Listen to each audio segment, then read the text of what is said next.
We all need discipline, but I believe it is one of the most misunderstood concepts on the planet. More and more people rely heavily on discipline to get through life, but there's one problem. Many of the people promoting discipline aren't truly disciplined. They're just extremely motivated. Take David Goggins, for example. People often call him the most disciplined person alive because he spends days running and pushing his body to its absolute limits, enduring what looks like legit torture, okay? But is this really discipline? Is it discipline to push your body to the brink of exhaustion? I don't think so. Many people believe that if they were able to achieve David Goggins' level of discipline, they could achieve literally anything.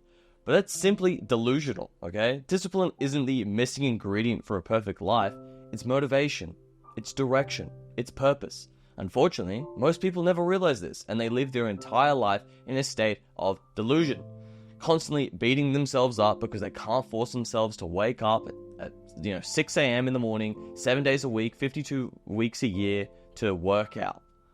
Reaching this level is nearly impossible with discipline alone, so be grateful you found this video.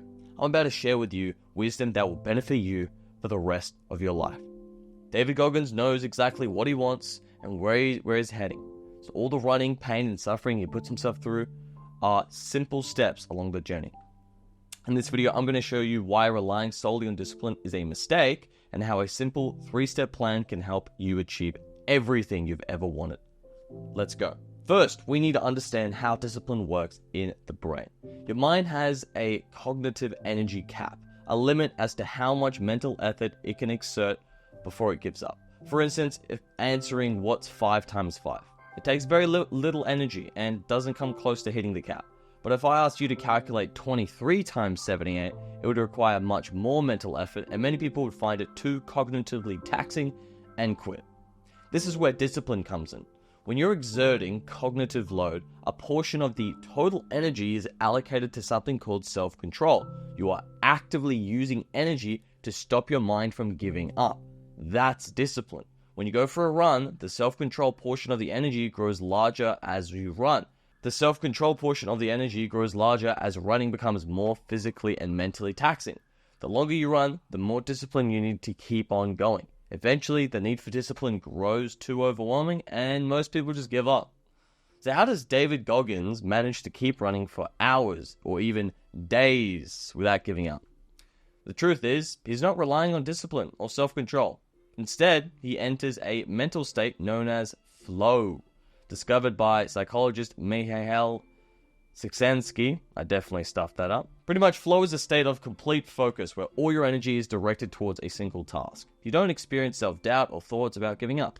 This is the secret weapon of Goggins and many other so-called disciplined individuals. In the flow state, all their energy is focused on the task at hand, making them oblivious to everything else around them. But how do you achieve this state of flow? Well, there are 3 key steps. Before you can enter a state of flow, you need to define a clear goal. Your brain doesn't want to expend unnecessary energy unless it sees the task as essential.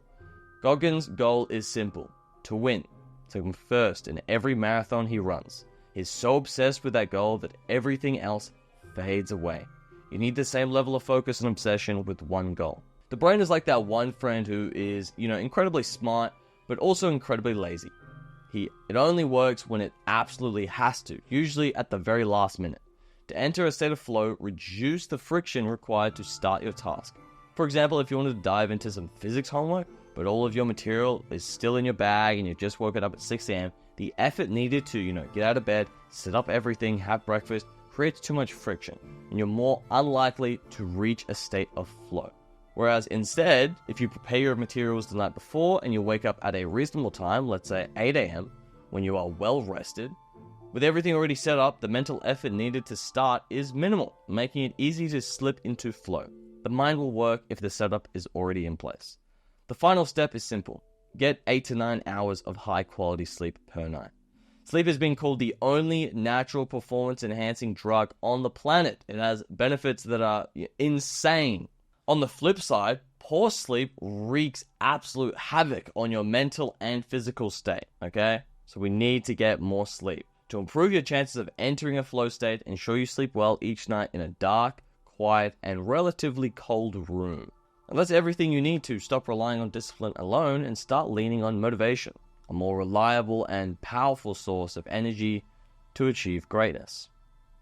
Take care.